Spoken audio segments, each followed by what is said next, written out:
Hey, welcome back to the podcast. Pleased today to be joined by Sandeep Guppta. Great to have you here today. Thank you. Thank you very much, Matthew. I'm really honored and excited to be on your platform.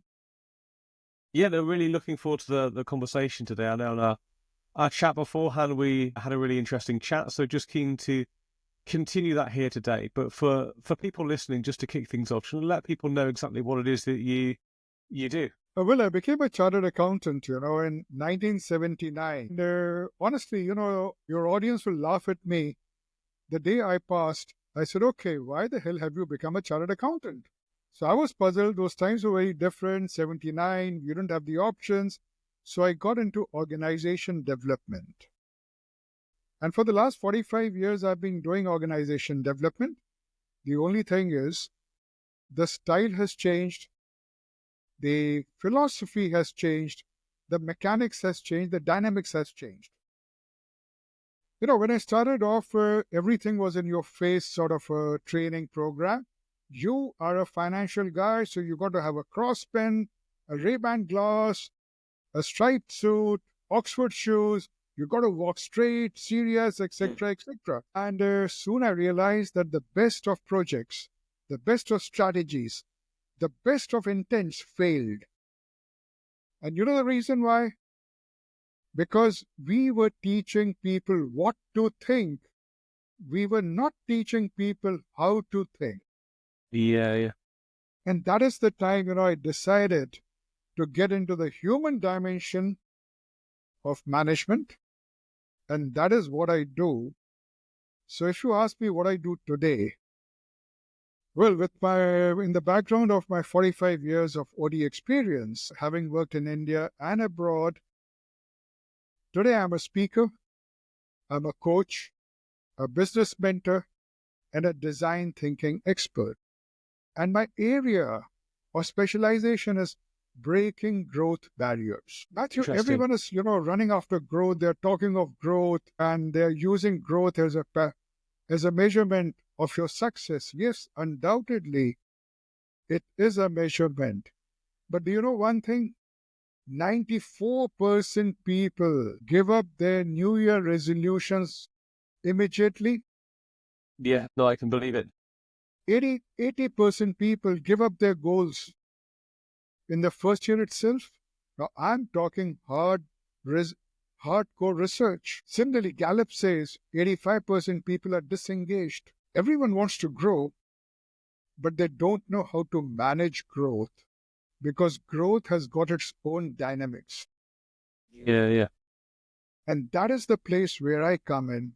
And I bring my 45 years of the good, bad, ugly experiences of life, profession, and everything together to my clients. So that was a snapshot of what I do, Matthew. Yeah, no, really interesting. And yeah, I like what you're talking about in terms of those growth ambitions, yet the vast majority of people, abandon those goals, fail to meet those goals. And, what are some of the reasons for that? Is it just people, saying that we want growth because that's what they think they're supposed to want? Or is it just something held by a few key stakeholders, but they're not bringing the rest of the organization with them? What does that tend to look like? Matthew, growth is a natural phenomenon. Therefore, I say, if you are not growing, you are dying. We started our conversation 5 minutes back. The Matthew with whom I started the conversation, that Matthew has changed in the last 5 minutes because new cells have evolved in his body. New thoughts have come to him. He's not the same person. So growth is a constant and the only phenomenon for human beings in the creation. So if you're not growing, you're resisting growth, you are dying. Now, coming to the reasons. Matthew, we live in two worlds simultaneously. The inner world, that is the world of our dreams, our thoughts, our aspirations, our values, and the outer world, the physical world, in which we are born, we breathe, we work, we achieve. Now, if I ask you, what is something absolutely unique to Matthew? What would you say? Yeah. No, that's a hard one to give a concise answer to. I think it's, always a combination of, your values, your experience that you've developed over your lifetime, right? Those are the things that shape your thinking and therefore shape your behavior and therefore shape your actions and the way people perceive you. Well, you're very much there, Matthew, but let me make it simpler. Yeah. It is your strengths and weaknesses, something which is totally unique to you and which is only yours, no one else's. Something which is unique to me, which is only mine and no one else's, are my strengths and weaknesses, your strengths and weaknesses. Now, the strengths and weaknesses, they are inside us. They are residents of our inner world, the invisible world. And the opportunities and threats are of the external world. Now, growth demands that the inner world, that is our strengths and weaknesses, should be strong enough to capitalize on the opportunities and threats which we are facing in the external world. Now, what happens when the external world grows? And the external world is constantly growing, it's constantly changing. There's no denying that. But we do not internally grow and change ourselves at the same speed at which the external world is growing.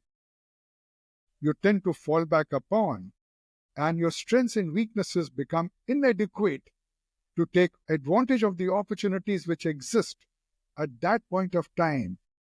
As a result, your growth slows down or ceases, and you get into the plateau stage. Now, this plateau stage is the most critical stage, and the numbers which I was rattling out, 80%, 90%, 94%, are people who reach the plateau stage but don't know how to manage the plateau stage. Okay. Because that is the point where you've got to be very mindful of what is happening inside you. You've got to be very objective. What are your strengths, weaknesses? Why are you behaving or reacting the way you are? At the same time, fully open, adaptable, flexible to what's happening externally and accept what's happening externally. A lot of people, they do not accept what's happening externally. No, absolutely. I think a lot of people resist change.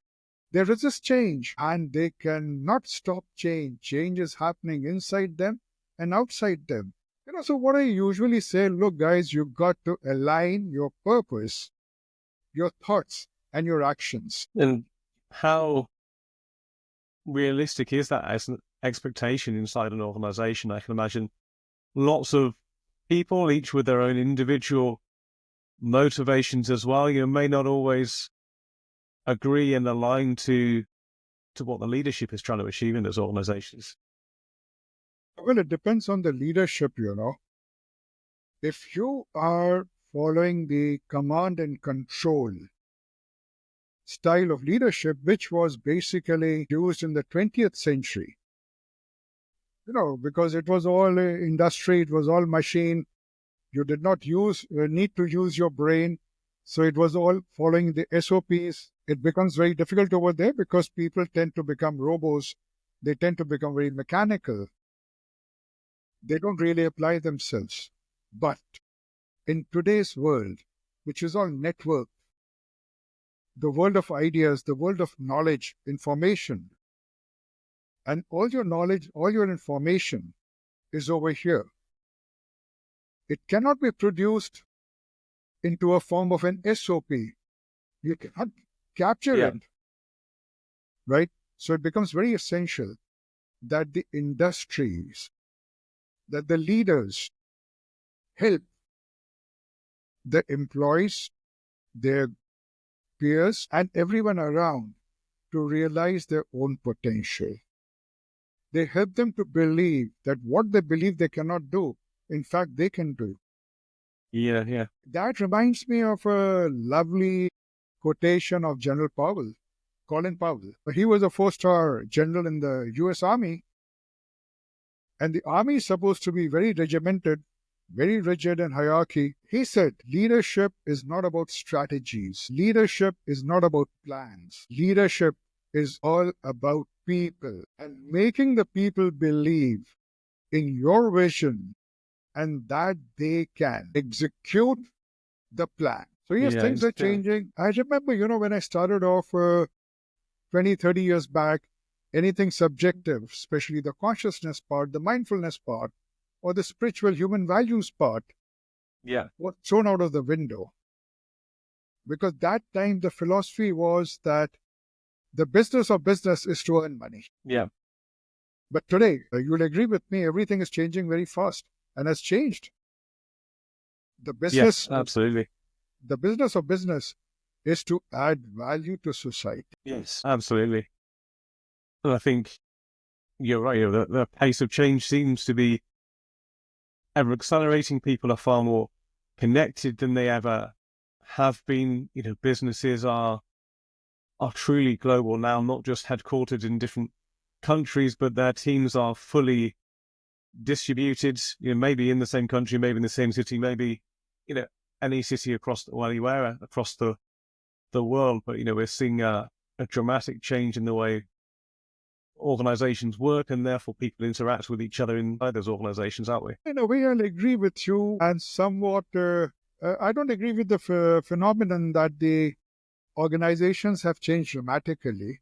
You see, the progressive organizations have always focused on their people, have focused on the human values. And there are a large number of such organizations. It was the organizations who were in business only for the sake of making money.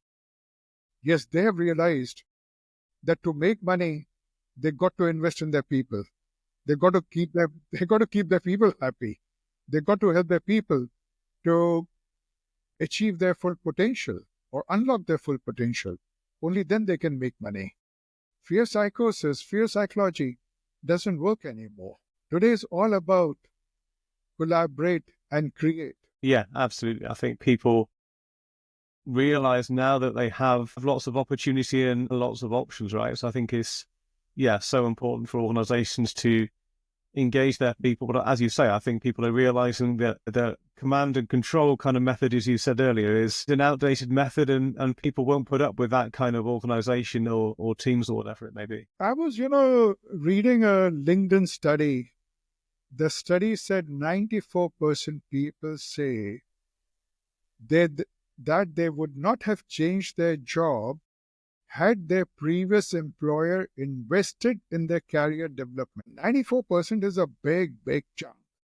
Yeah, no, I'm seen, quoted many times, people don't quit their job, they quit their boss, right? And I think it's that, relates to how they're being managed and whether they, are developing, ultimately progressing, and can, feel opportunity where they are, and that sense of alignment. You rightly said they quit their boss, and I'll go a step further.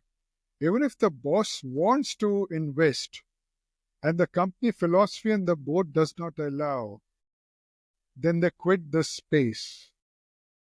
They quit the place. And when they go a number of times, even the boss goes with them. Yes. Earlier, it used to be the other way around. The boss used to go and people used to follow. But today, I'm seeing a different trend. If I get a good opportunity and I go there and then I see further opportunities, I tell my boss also follows me. Yeah. I guess that's in some ways a sign of a good working dynamic. Yes. Yeah. So for, leaders in those organizations, then what are some of the ways that you help them to develop that kind of people-centered approach to actually take people on that kind of mission and shared vision with them? Let me share with you, one real life case study. I had a client, this was around 2 years back. The client was in infrastructure debt finance business, and their debt was standing at 8,000 crores, would be 80,000 million Indian rupees. Okay. And a new boss came in. The company was used to the 5-10% growth every year. And this guy said, I want 100% growth because there are opportunities. From 80 million, he wanted 160 million debt. Now, obviously, these guys were flustered. The energy went down totally, and they were thinking of leaving the organization. So that is the time they contacted me. And we did a 2 days workshop with them, driven by appreciative inquiry. Now, appreciative inquiry, as you know, is something you develop the future on the basis of what you have already achieved. And what I did in the workshop was I got them to go into the mode of collaborative decision making. Now, there were 5 big men, big boys in the team of 32. So I made 5 tables. All the 5 big men were put one on each table as the mentors. Yeah. And then the staff was divided 5 to a table. A problem was given to them. These mentors were not supposed to speak or participate. They were just supposed to observe. Yeah. And after 10-15 minutes, each table made a presentation to the entire group. So now we had 5 whiteboards in front of us. Once all the 5 teams presented, we had a spectrum of suggestions and ideas. And then all of them got together to shortlist 5 action points. So this way, it went on for 2 days. What's the vision? What are the values? What is the mission? What are the drawbacks? How can you address certain things? What is needed? What is not needed? And with every question, I changed the composition of the teams. So each big man got to work with all the 25. All the 25 got to work with the big man. Everyone came to know each other.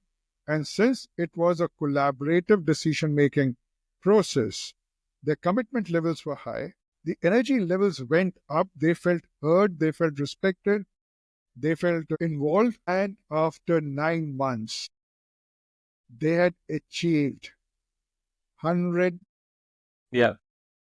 from 80 to 140 million. So this was one thing, So I used a different techniques, got all the horses to see in the same direction. Yeah. And when they saw in the same direction and they realized that if they stand by each other, they'll be galloping very fast. From 80 to they jump to 100. I think that's a big, big achievement. Similarly, absolutely. In another case, we devised a plan for them. It was a 1-year plan. I don't know whether you've experienced it or not. When the companies grow, there's a threshold level. Till the threshold level, it's push sales. It's all push, push, push. They're pushing for numbers because they want the visibility. And beyond that number or the threshold, the push has to be converted into a pull. So people come to them. So earlier it was push sales, that is just making sales. Then it is organization development, where the organization starts becoming self-sustaining. I see. Now, this is a philosophical change. This is a big shift in the mindset because some people have to let go of power. Some people have to assume power. Yeah. So then we devised a plan for them to train 15 of their senior managers to assume the role of a vice president or departmental head. So that was 1:1 coaching and a group coaching. It went on for 6 months. Certain people fell by the way. Certain showed extraordinary promise. And the entire dynamics worked. And the best part is the cost of production came down by 20%. Wow. You see, and it's because everyone started talking to everyone. Earlier, the sales guy used to say, I'm the sales head, I'm only concerned with sales. I said, no, you are an employee of ABC Limited. You have to think in terms of ABC.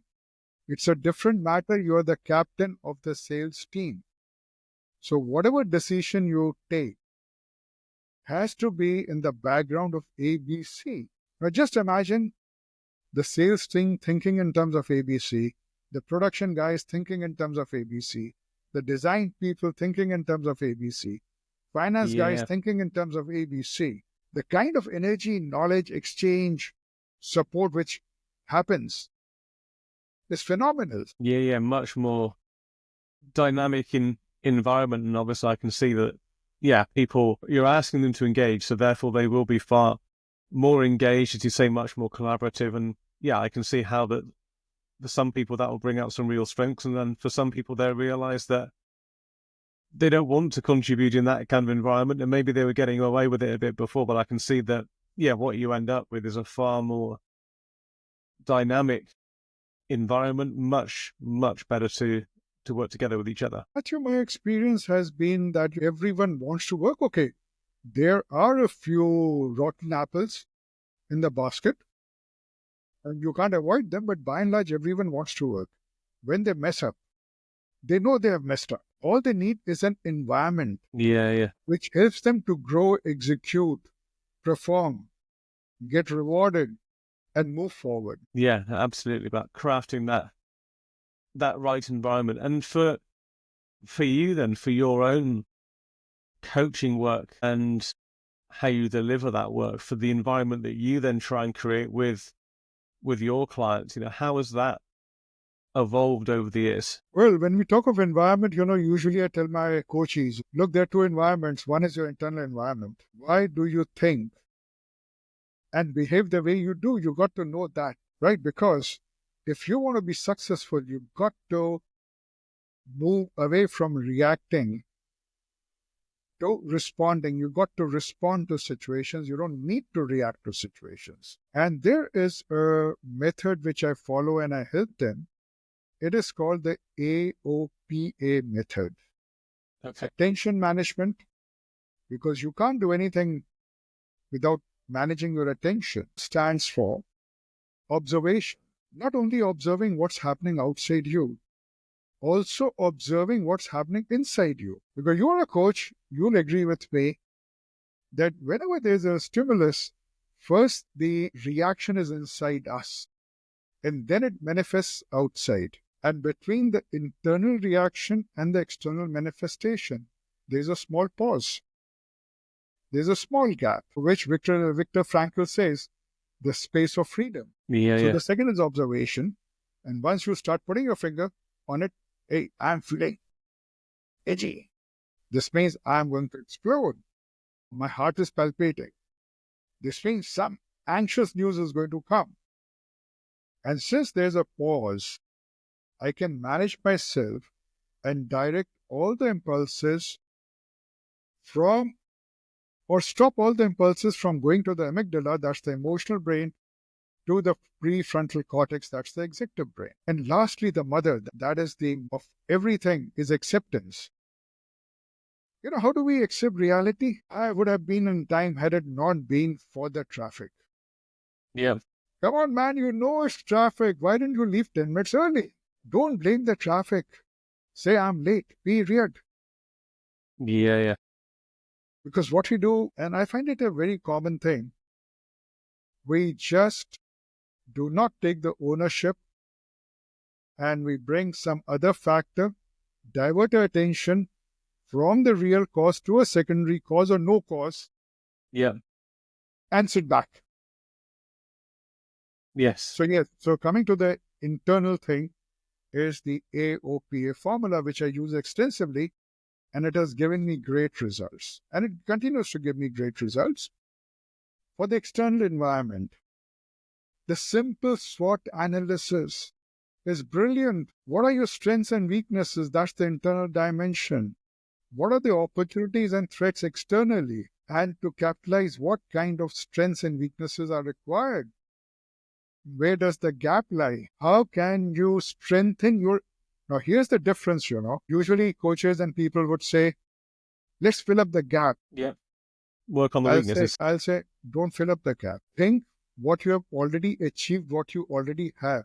Strengthen that thing so the gap automatically gets filled. Because when you... Deliberate approach to developing that awareness then about your capabilities, your strengths, as you say. Focus on those more than trying to be the best at everything. You see, and there's a neuroscience behind this principle, which I follow.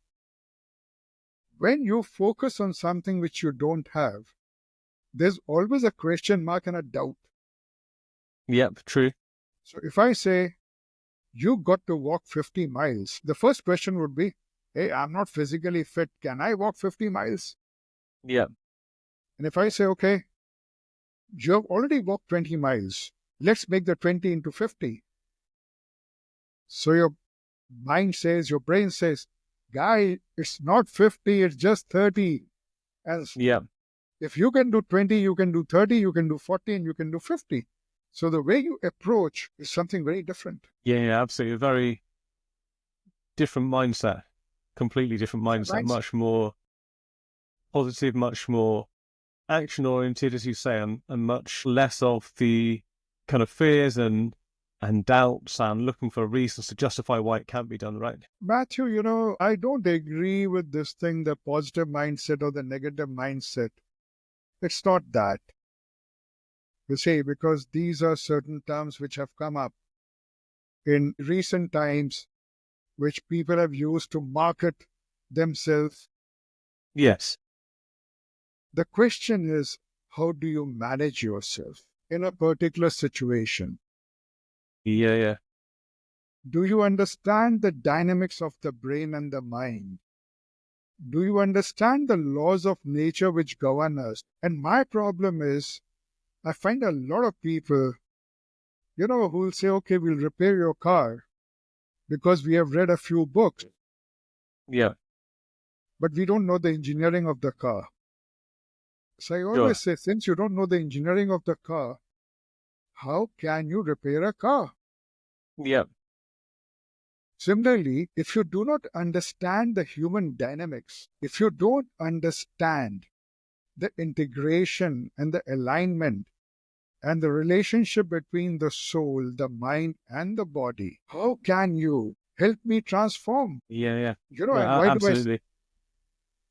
and why, sorry, you were saying No, carry something. on. No, I was just going to say, funny, people in that coaching environment, in that coaching space, yeah, I think there are, many people online, as you say, that are just talking about things that are a very surface level or trying to take a very simplistic view, of a particular mindset approach or whatever it may be. And I think a lot of people don't talk the way that you were just talking about, understanding, what is actually going on, what is actually happening. So no, it's interesting to hear you talk about that. I'm just kind of curious, for other people in the coaching world, what would you recommend they do if they are actually interested in, diving deeper? But they got to understand the human dynamics to start with. And they got to understand that we human beings are the microcosm of the larger macrocosm. So therefore, to understand the human being, they got to understand the laws of energy, how they interact and produce, create and destroy, and how do they impact us. If they study ancient wisdom, the ancient Indian wisdom, the Chinese wisdom, or any wisdom for that matter, they will get a good insight to all the things I'm mentioning. Yeah. You see, now let me give you a very small example. Across societies, across people, everyone agrees there are three types of energies in a human being. One is the soul energy, one is the mind energy, and one is the physical energy. Yeah. Now, we are alive because all the three energies are active and kicking inside us at the moment. If I remove the soul energy, what will happen? You will die. Yeah. So this means soul gives life to the mind and the body. Now let's bring the soul energy back. Let's remove the mind energy. Yeah. You become incapable to think and act. But you are alive, you are breathing, right? Because soul is there. But with mind gone, you become incapable of thinking and acting. This means that the mind energy is passing on instructions to the physical energy. That's the body. Let's get the mind back. You're healthy again. And if I remove the physical energy, what happens? You don't exist. Yeah. Which means the soul energy and the mind energy need to have a physical container, which is our body, to function. Yeah, yeah. Now, the physical container is all selfish because it has to survive in order to allow the soul and the mind energy to function. So your body is all about I, me, my, because the body knows only three things: organic survival, organic satisfaction, and organic multiplication. It does not know the fourth thing. The soul is totally selfless: mutuality, larger good, refulgence, bliss, wisdom, intelligence. And your mind is in between the soul and the body, constantly oscillating between the mind and the body, because it is picking up stuff from the soul, giving it to the mind, the body, picking up stuff from the body, giving it to the soul. Therefore, it's a field of duality. Should I not? Should I or should I not? This is black, Yeah. this is white, right? This is good, this is bad.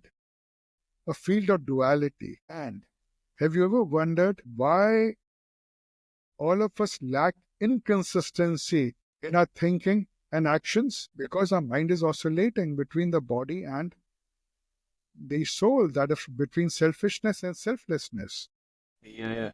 And your reaction depends at which time your mind catches the stimulus. If the mind is towards the body, your reaction would be selfish. If your mind is towards the soul, it will be selfless.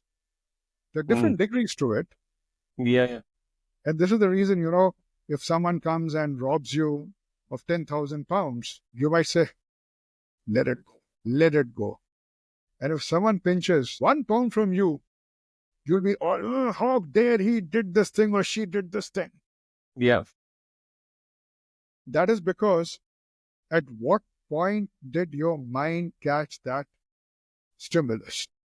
I see. Yeah. You blew your top and created hell for 1 pound because that time the mind was towards the body. 10,000 pounds lost. You're smiling because the mind was towards the selflessness. So in coaching, my personal belief, as coaches, we got to help people to develop consistency. I see. Yeah.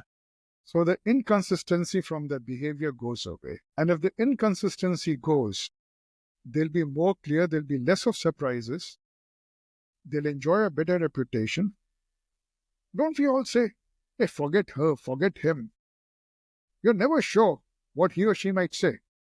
Yeah. And then there's another person. You say, I trust her. She's always very consistent. Yeah, yeah. And what's the difference? The difference is mind management. And how do you manage mind is very well given in the ancient Indian wisdom, which I bring to my coaches, which I bring into my interventions. Yeah, yeah, yeah. Interesting. So that makes a lot of sense and definitely kind of resonates what you're saying there about that. How you perceive someone else and that consistency thing is definitely a big piece of that. Knowing what to expect from somebody else, it's all part of feeds into trust building as well, doesn't it? Well, you're absolutely right. And as you move from inconsistency towards consistency, that is from selfishness to selflessness, trust, forgiveness, all these things automatically happen. They surface. As coaches, when we make people right, the gratitude journal or whatever it is, the idea is to make them realize that, look, move away from I, start thinking in terms of we. Yeah, yeah. So for anyone then, maybe they're a coach, maybe they're trying to, build an audience, or maybe like one of the things you mentioned earlier, your public speaking experience as well, maybe in those kind of settings, where that building of trust is important to them to get their message out and for it to be heard, listened to, for people to pay attention to it. Then what, if there was one thing that you would recommend they do or investigate or look into then to help develop their own awareness to move from inconsistency to consistency, what would you recommend? Like, where's a good starting place? Okay, I'll give 3 recommendations, right? And this is for everyone. Recommendation number 1. Align your purpose, thoughts, and actions. What we do is, we are very clear of our purpose. We believe so. But we are not committed to our purpose. And since we are not committed to our purpose, we would think of something else. Our thoughts would be somewhere else. And then we get reminded, hey, my purpose was that. And then in haste, we take an action without investigating, and the action does not help us to move forward. And this happens with 99.9% people. So the first thing is, align your purpose, thoughts, and actions. Number 2, life is not linear. It is full of ups and downs, turnarounds. One action or one thought of yours triggers a train of reactions and thoughts. It's like the chaos theory. A butterfly flaps its wings in Mexico and there's a storm in Sahara. Okay?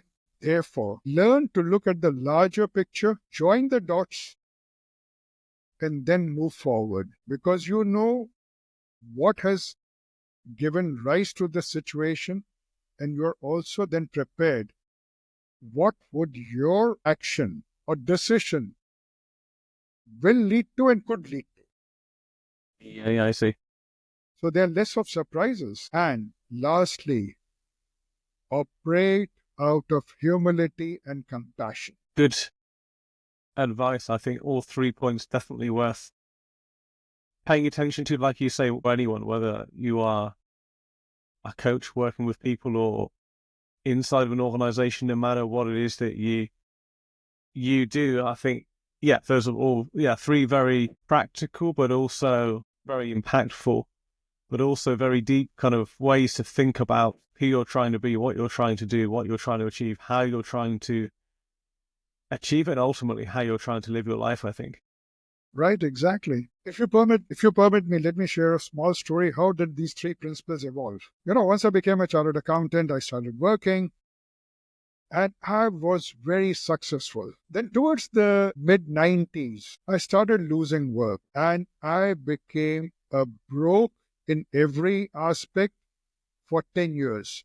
I was a financial broke, I was a spiritual broke, I was a physical broke, I was broke personified. And it continued for 10 years. I did not know from where will I run my kitchen tomorrow. I was so frustrated. The entire period was so traumatic. I land up before my guru and say, sir, I cannot take it anymore. I want to end my life. So my guru says, your wish, you decide. It's going to be a very foolish action on your part. You take. That was the turning point. And then I started thinking, where did I go wrong for 10 years? And then these 3 principles emerged out of it. The initial success made me think that growth is linear. Growth is never linear. And since I'm growing, I'll always grow. Yes. I was not cognizant of the external environment, what's happening. As a result, I lost my job, my work. Number 2, it was money, focus just on growth, numbers. I didn't see the larger picture. So life became full of surprises. Yes. And lastly, the initial success had gone to my head.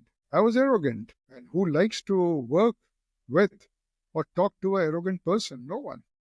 No, absolutely. So these 3 principles came out from my own life experiences. Yeah, and no, now thank you for sharing the principles and the story as well. I think that's really, really interesting how you kind of came to those in the first place as well, and obviously have since gone on to help other people applying those principles to your own life, but also helping others apply that to themselves at an individual level as well as to the organizations that you work with. So no, really interesting. Thank you. You're welcome. Matthew, why don't you tell me a little bit about yourself? For the last 40 minutes, I've been speaking about me, my philosophy, how I've evolved. Yeah, no, I think we would definitely be good to get into other areas as well, but I think we may have to have a round 2. I think in this conversation, I kind of feel that we've dived into some really, really interesting topics that I think should be super interesting to anyone listening. And I want to come away from this episode just thinking about those 3 principles. I think that's a really good way to to round off this part one of the conversation. And I think let's look at having a part two. But I think for part one, the thing I want people to do is to listen to this episode and then listen to it again, but listen to it the second time, thinking about those three principles, and look for the examples where you've been able to apply that and think how they can apply it to themselves. So for now, I think it'd be a good place to leave it. But yeah, thank you for sharing those with us today. Thank you. I really enjoyed, and your audience can always connect with me through you as well as directly on LinkedIn. I'm very much there by the name Sandeep Gupta. Yeah, I will share links to your profiles in the notes. Anyone that wants to connect, then please do take a look at those profiles. Yes, I would love to have a round two and listen about your journey. Yeah, absolutely. We can talk about some of those things, some of those lessons learned. It'd be interesting to reflect on those as well. But for now, thank you again for taking the time today. Much appreciated. Thank you.